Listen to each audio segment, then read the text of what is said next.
This Uh, conference will now be recorded. There you go. Get that behind us.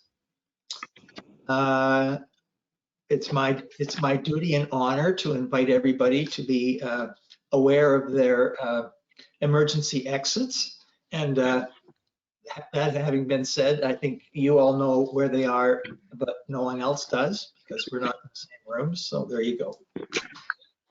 And invite you, committee members, to share any pecuniary interests that you may have in any of the decisions taken tonight. You can declare that now, or you can declare that during the meeting. But I expect there'll be none in this particular case. We have an agenda in front of us, pretty simple and straightforward tonight. Are there any adjustments, additions, changes? No, none. So I'm happy to move that we approve it. Is there a seconder for the approval of the minutes? Thank I'll you, second. Corinne. Corinne's seconded. All in favor? Seeing no objections, the agenda is approved. And we have in front of us minutes from the last meeting. And I would ask any committee members whether they have any corrections, amendments, embellishments they'd like to offer. I will move them as read. Jerry, did I hear you offer to move acceptance of the minutes? Yes, I will move them as read. Yes. Seconder? I will. Seconded by Brenda. Thank you very much. All in favor? Yes. Seeing no objections, that's done unanimously. Appreciated. So which takes us to the application in front of us this evening. I see the applicants have joined us this evening. Very much appreciated. And perhaps the first order of business might be to ask Mr. Trotman whether he would summarize his report and his conclusions, rationale, and we can go from there. Mr. Trotman? Thank you, Chair Riley. Just checking a portion of our bylaw. So this report is pretty straightforward. We had one similar to this a couple of years ago by Mr. Silvestri. And again, it was a case of wanting to, for reasons cited, put an accessory building before primary dwelling and use. So in this case, in both cases actually, it was a single family dwelling in the rural area. So there's a provision in the bylaw that says, well, you know, we want to really have an order of primary uses first for all kinds of good planning reasons. Again, our bylaw, like our official plan, like a lot of policy, looks at cumulative impact. And the reason it was in there, if everyone's asking, why would that be? It's so that overall, cumulatively, primary dwellings precede and add to the rural character, aside from any accessory buildings that may come about through need at the same time of that build or after. If we didn't do that, we'd have just a whole lot of storage buildings out there with no primary use buildings, and that would affect the character. So that's why the provision's in the bylaw. However, in an imperfect world, sometimes people and applicants have reasons to put the accessory building first, and this is yet another case. I've spoken with Mr. Aranto and I've spoken with his realtor, Matt Lindsay. We actually sat down.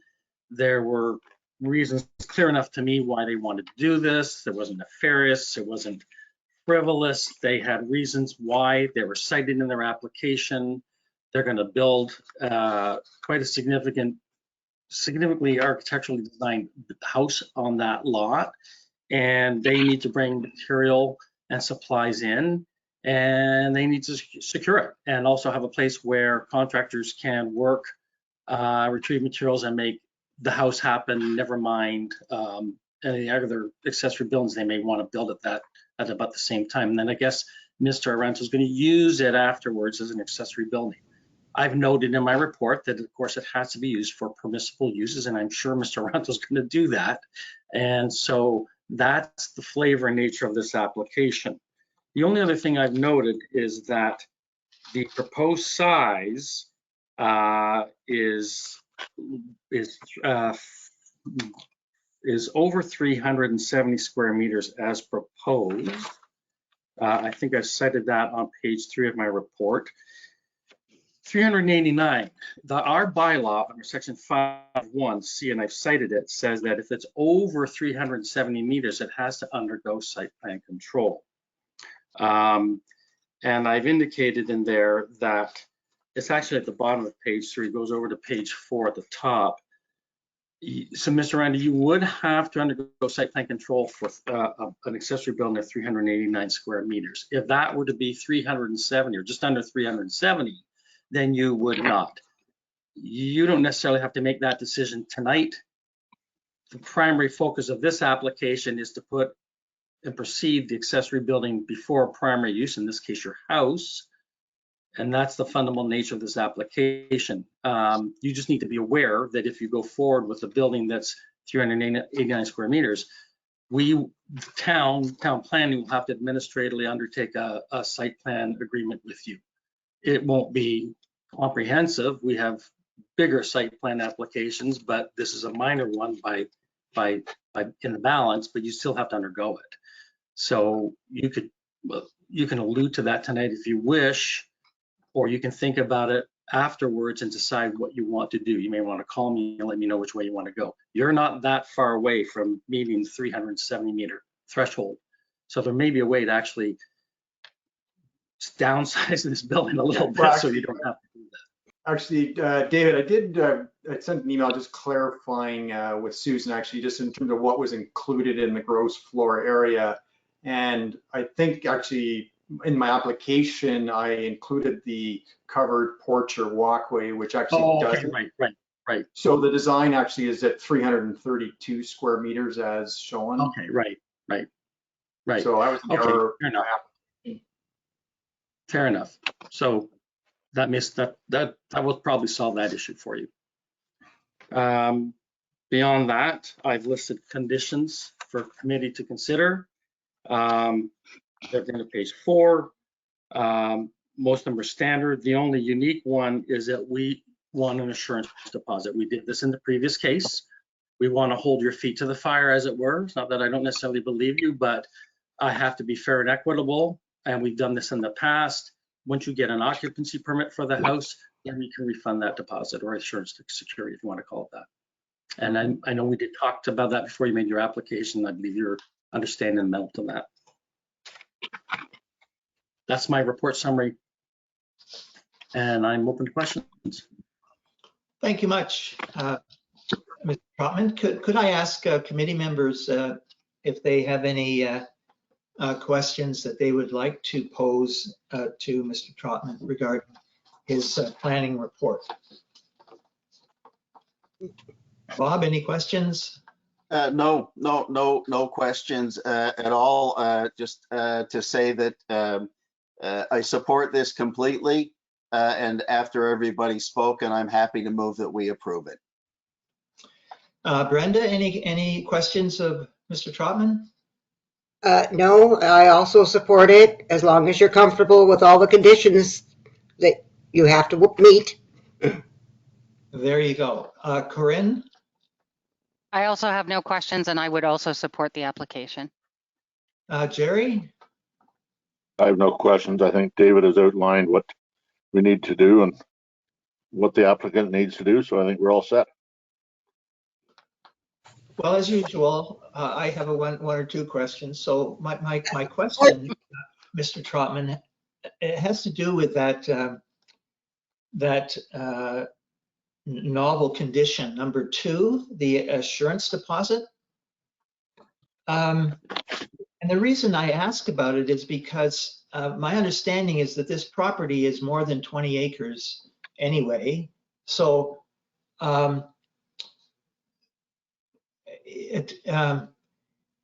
an applicant in the final analysis can have two completely separate residences on the property.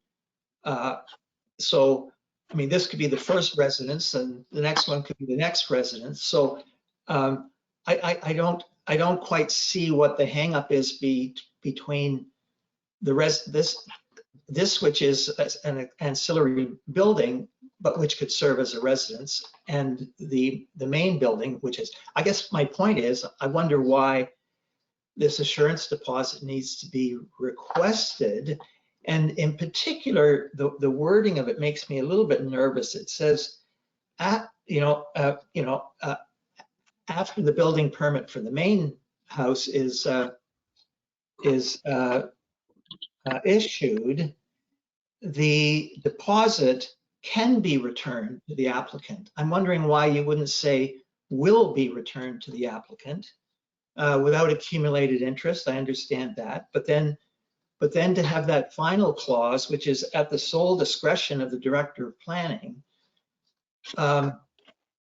why would it be at the sole discretion of the director of planning and not the right of the applicant to have that money back when they have a building permit issued? It would be occupancy permit, not building permit issuance. Sorry.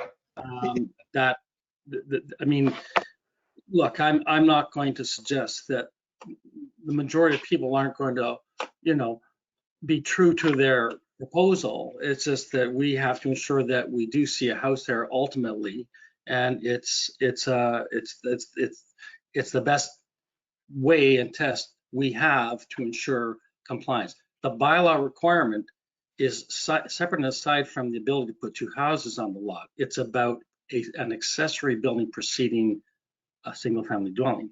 That's what's cited in the report on page 1. Page 2, at the bottom of page 1, top of page 2. So if committee does not want to include that condition, then committee can decide to waive that condition.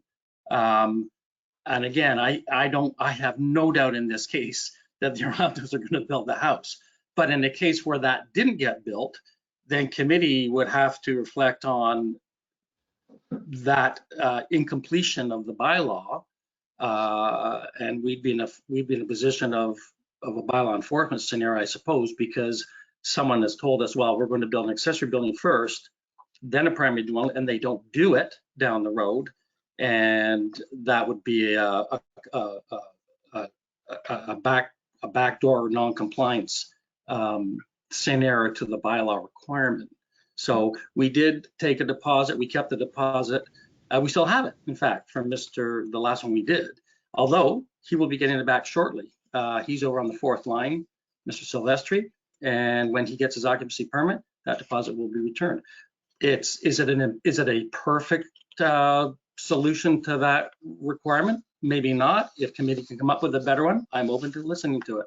If the applicant is okay with this, I'm okay with it. I am asking you, Mr. Trotman, whether or not you might amend the word can to will, and whether you might delete the last phrase at the sole discretion of the director of planning, which I don't think it just seems, it reads a little more heavy-handed than I think it needs to, perhaps, but semantics on the adverb can, we can change it to will, but I also have to uphold professional responsibility under my profession, so and due diligence. So I mean, at the sole discretion simply means to that effect. Well, that just simply means you're on the hook for it personally. So, and I'm okay with that if you're okay with that. So I'd have to have a material reason not to return it. You're correct. I would have to have a substantive material reason not to return it. If Mr. Aranto produces an occupancy permit, it pretty much obligates me to return the deposit. It's a novel clause for me, so I just had a look at it. And if you could change that word can to will, I would appreciate that. And that would give assurances the applicants a little bit more strongly. So with that being said, because I think we're all in agreement with this recommendation by Mr. Trotman and the conditions with that small change, I would say to the applicants that you don't need to make a presentation or dig yourself any kind of holes that you may want to climb out of later. We could just move forward and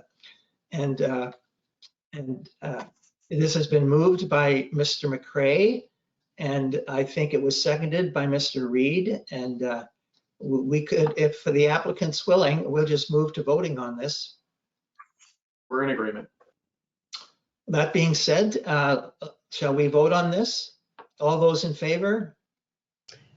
Aye. Aye. Aye. Aye. Everyone's in favor, so thank you very much for tuning in and for your application, and enjoy your building. It's a Thank you. great experience, welcome. Wonderful. Thank you Good to very see much. you again, Ed. Good to see you. Miss you guys too.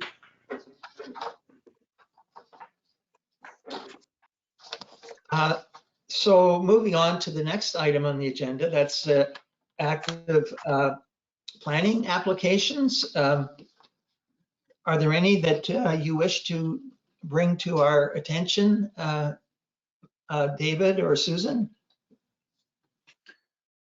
Well, the one outstanding is Campbell, which we expect to come back for August. I think there's still some deliberations being wrapped up between the consultant, Mr. Diamond, and the NVCA.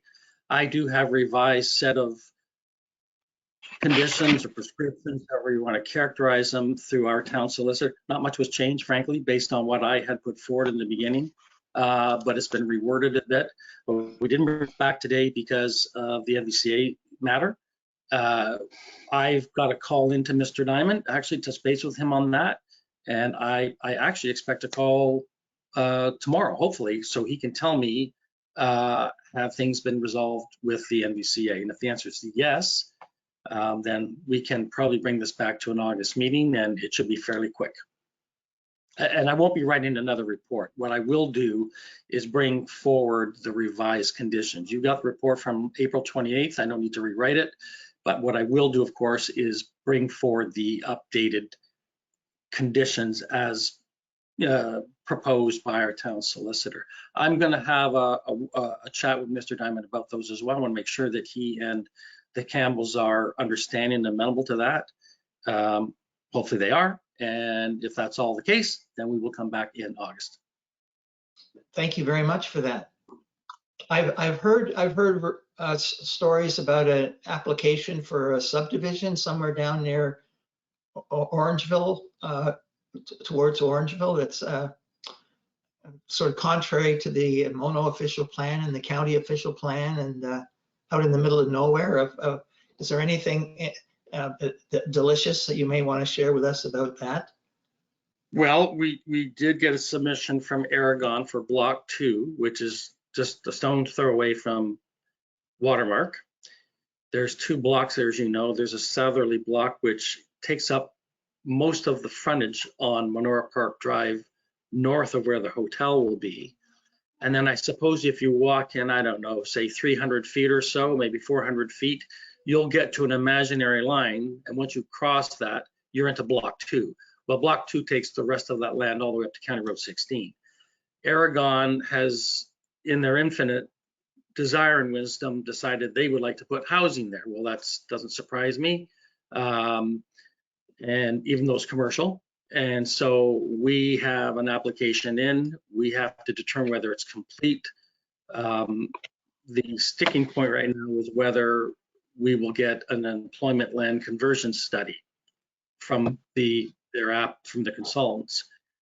That's a sticking point because of the definition in the growth plan about what employment lands are. But as far as Mono is concerned, those commercial lands have traditionally been considered part and parcel of our employment land inventory, even though they're unbuilt, of course, at this point. So we'll see what happens to that matter. And either way, that application will have to go forward. They've submitted an application, so they have the right to have an application processed regardless, although it has to be complete first. So we'll see what that matter goes. That will ultimately find its way in front of Chairman McCray for Planning Committee and the rest of the members of the committee, some of which you are on that committee. And the only other matter is the Hand parcel. I still do not know who actually owns it. I do believe it's Roxborough at this point. I believe Miss Hand, Beatrice Hand, has sold, but honestly, I wouldn't bet my next paycheck on it. I really don't know. I haven't seen any PIN transactions legally on that transfer. It still may be owned conditionally, or it's a conditional offer by Roxborough, but on that premise, they, through that conditionality, I suppose have some opportunity to undertake certain investigations and due diligence matters. One of them was a letter to Dufferin County from their solicitor saying that they consider these lands are suitable for residential because the policy provision on our OP speaks to the fact they may be used for commercial and light industrial. So again, this adverb is a sticking point. As far as I know, well, I've been to Mono, and previously, though that parcel was always considered to be, for lack of a better term, phase 2 of the Coles Crescent French Drive Industrial Park. That's why there's an unopened right-of-way at the north central end of Coles Crescent. Roxborough doesn't see it that way. They want, guess what? Housing there. It's interesting to me, David, that I attended the County of Dufferin's Municipal Comprehensive Review session in Shelburne. I think it was yesterday or the day before, and this was on the projections for the county and Mono's population growth, jobs growth, and housing growth. So it was very interesting. The only sort of quirk that caught my eye was that Mono is scheduled to have 500 new jobs. Employment would increase by 500 in Mono, which is quite significant. And 2051, though. Yes, 2050. but underlined to me why those employment lands are important in the official plan, because presumably it's not going to be an addition of 500 farming jobs in Mono. So it's going to have to occur somewhere.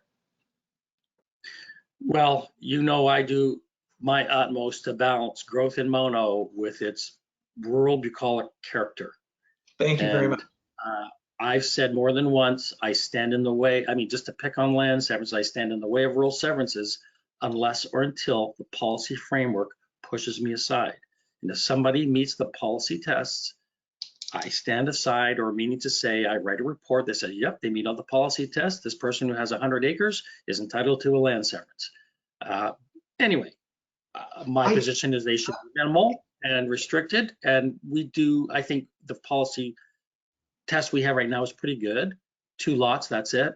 But we have to look also at the cumulative impact of that, never mind in Mono, but across the region. Anyway. Could I ask you a related question about the same general area? And that is, I'll never forget our meetings to do with the Mono's Hilton Hotel. And it occurred to me that a number of, and I don't know the rules on this, that a number of requests for buildings and even for approval of building locations and that kind of stuff, residences have, I think, had attached to them something like a 2-year clause that kind of says, well, if you haven't acted on this in 2 years, then you have to come back and do it again. Now, I don't know. A severance notice of decision has a sunset time period.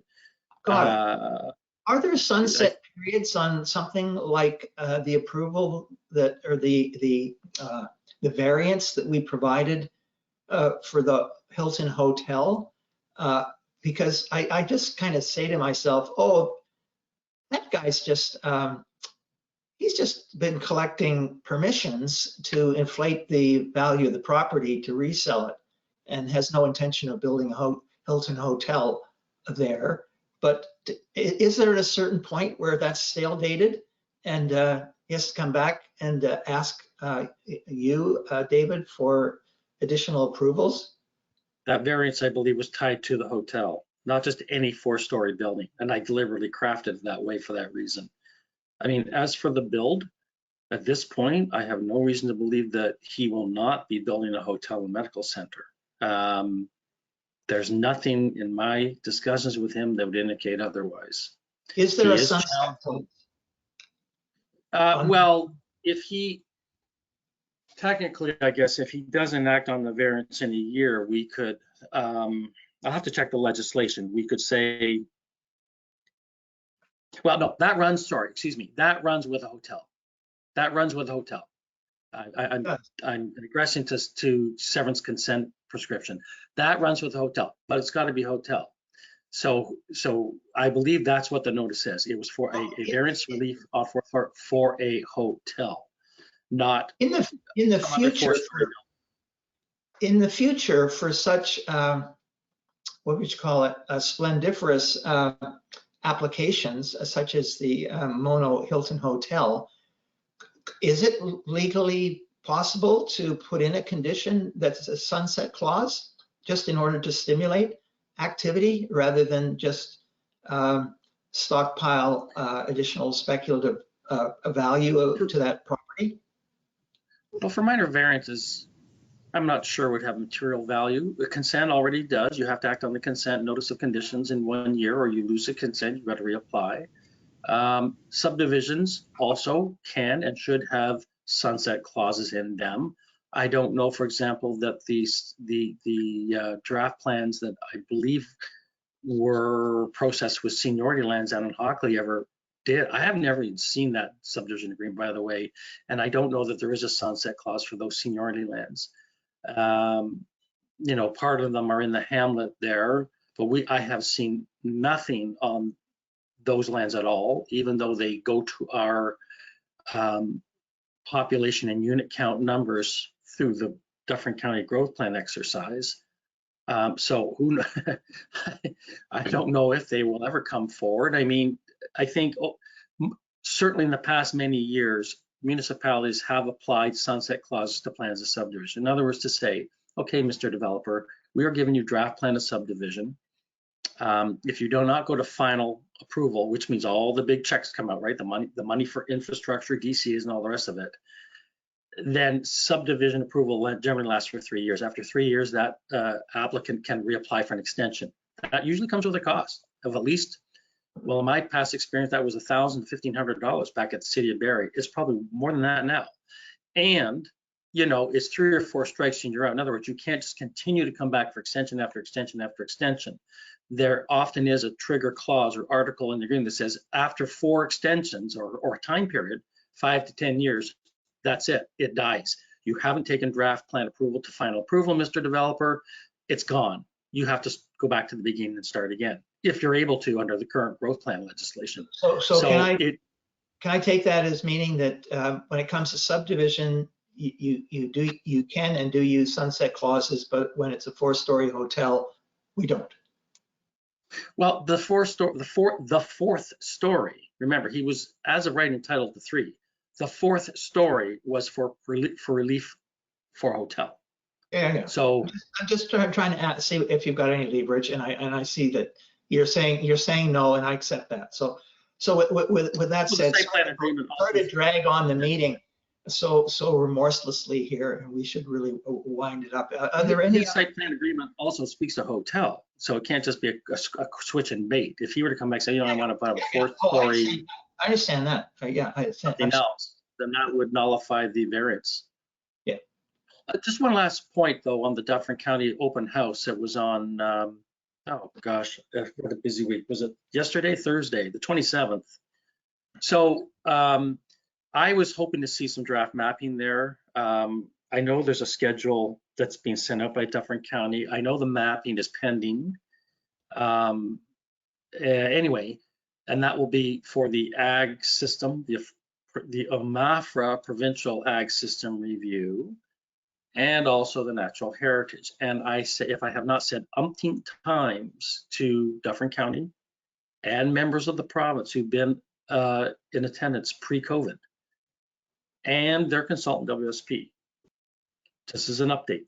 I said it exactly as this: when it comes to Dufferin County's natural heritage review strategy, Mono has already crafted, as they know, that piece of the puzzle for Mono. It's called OPA 41.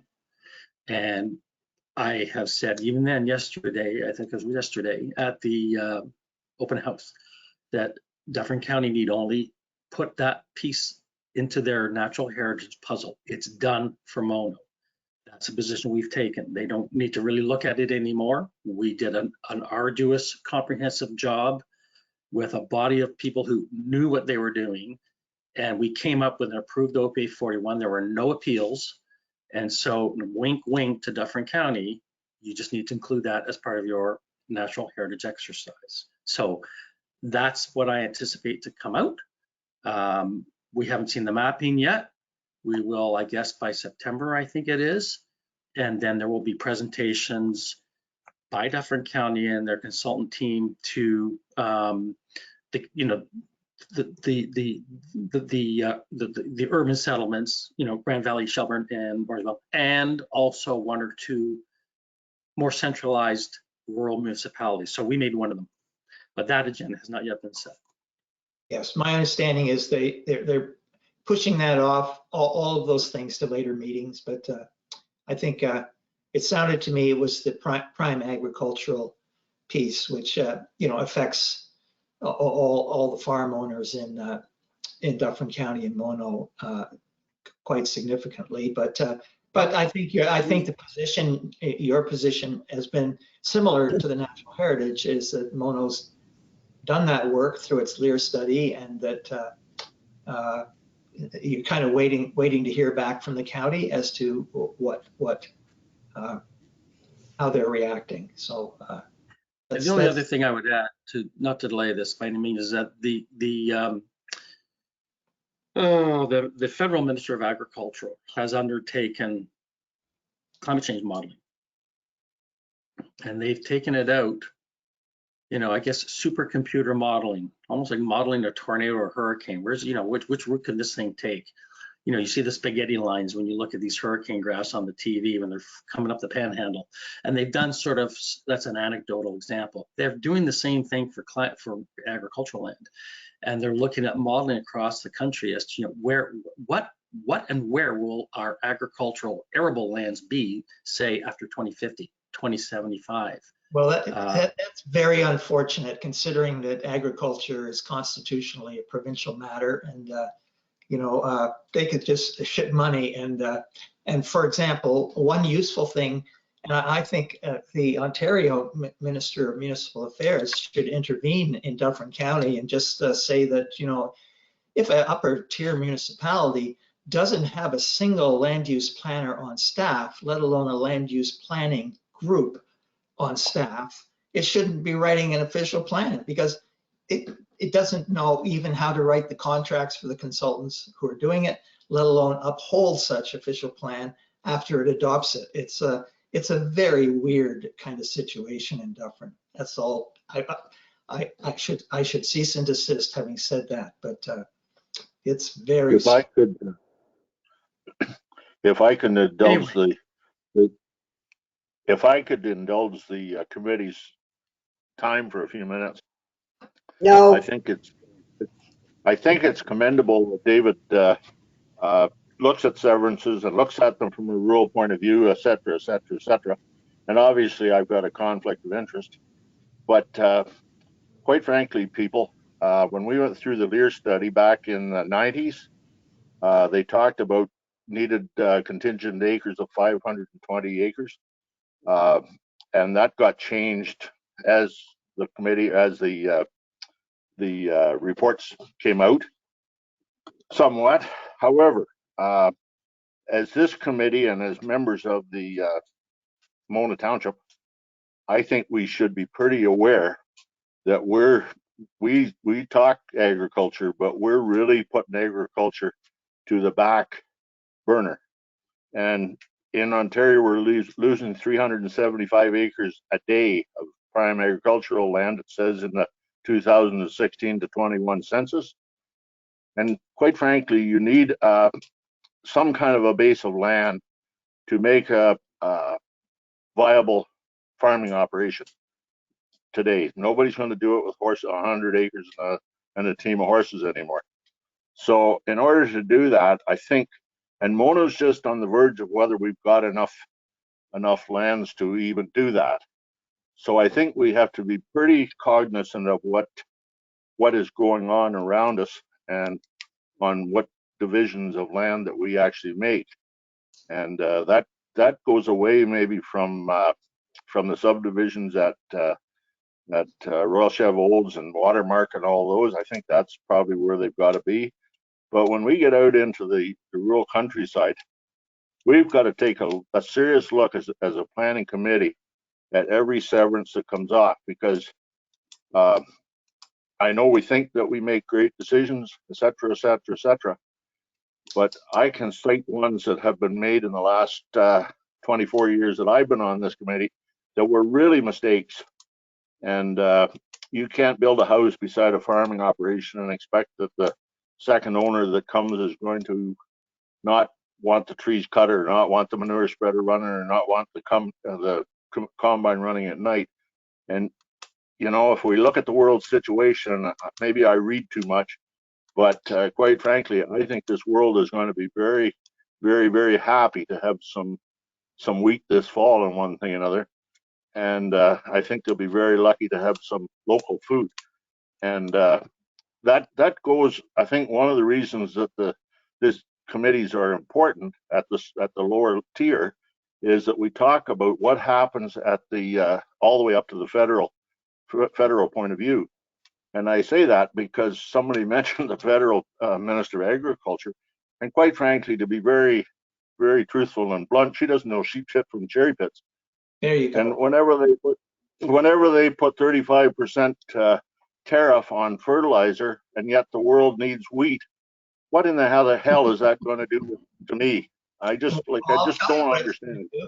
It means So that we have to increase the land base committed to agriculture by 30% if we're going to decrease the amount of fertilizer used by 30% to yield the same production. And it doesn't work. This doesn't work. That's exactly right. So anyway, sorry to indulge this committee's time, but I think every one of us have to send that message all the way up, whether it be to the provincial ministers, whether it be to the federal ministers, whether it be to our councils or whoever it is, that every time you make a decision, and again, I guess I could say it's conflict of interest, because obviously, and I can name 500 acres right around me that has gone out of agricultural production in the last 8 years. And probably half of that has gone off my base land level.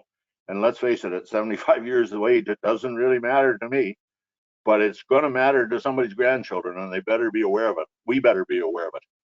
So anyway, I'm gonna put my selfish 2 cents in on that, just to say, Jerry, the one thing that I will say, because obviously I am sitting on a farm, and I'm not going to talk about what my plans are going to come through the committee, but at the end of the day, I think we also need to be cognitive of, you know, severances do need to be looked at independently. If there is land that someone is severing and it is not being farmed and or cannot be farmed, then I do not see why we cannot sever that land and actually, you know, provide a good residential lot in a country setting for something like that. But I think, you know, the key to that is not, obviously, the township is very stringent in their restrictions for severances on rural lands, A, and B, I think that we have to be cognitive of not just saying no for the sake of saying that we're saving farmland, but that we are actually looking at the land that is being considered and that it's appropriate for use. So in other words, we have to, if it's not something that is being farmed or can being farmed, then why can it not be used for a house? For the simple reason I say that you're also looking at, small severances now. We're not looking at, being able to cut 100-acre lot into, 10 slivers of 10 acres. So I think we've put a lot of that infrastructure in place, and that there's a very stringent guideline there. So all I'm saying is I would also look to what the actual usage and the why piece for some of those severances, because the other key that you said, because I will say through the Lear information, I took strong umbrage. My last farm was designated and I was pissed. And the reason was that the farmland we were on was very poor at best and still farmed by us. However, my point being, Mono is not strong agriculture, and I'm not saying destroy it all. I'm saying obviously it needs to be good fit for use of land, and we can't just have all of our houses stuck in one little subdivision and that's all we will consider. And I know this meeting has dragged on. I just wanted my voice to be heard for a change too, in terms of. Corinne, I appreciate those comments. I really do. And I agree with the general idea that we don't jump to ideological conclusions on any Correct. of these matters, but we look at particulars. I mean, I've spent part of this week looking at the particulars again of the provincial prime agricultural and candidate prime agricultural lands as mapped by the province, and looking at how inaccurate those are, and the more than 30% overlap of those lands with lands that aren't even in any kind of agriculture, but are in Mono's natural cover as part of its natural heritage system. So Exactly. we have a landscape that we can occupy intelligently if we do it appropriately and intelligently, and get the main pieces and around agriculture supported, as Jerry is in favor of, but to fit us all together cleverly and with the best of information represented in the schedules in our official plans. Exactly. And that's And I where think that's what we do. we have policy tests, and they're high enough, I think, where you say where if people meet those tests, then a severance can be granted. I would only say one more thing to Jerry's point, and it's something I'm going to consider for our realtor's guide.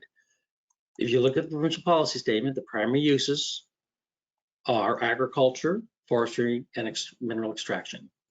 Good, bad, right, or wrong, love them or hate them, those are the primary uses. That doesn't mean that rural residentials can't exist. They do, they're there, and they have legal rights on a 2 or 3 or 4 or 5 acre lot.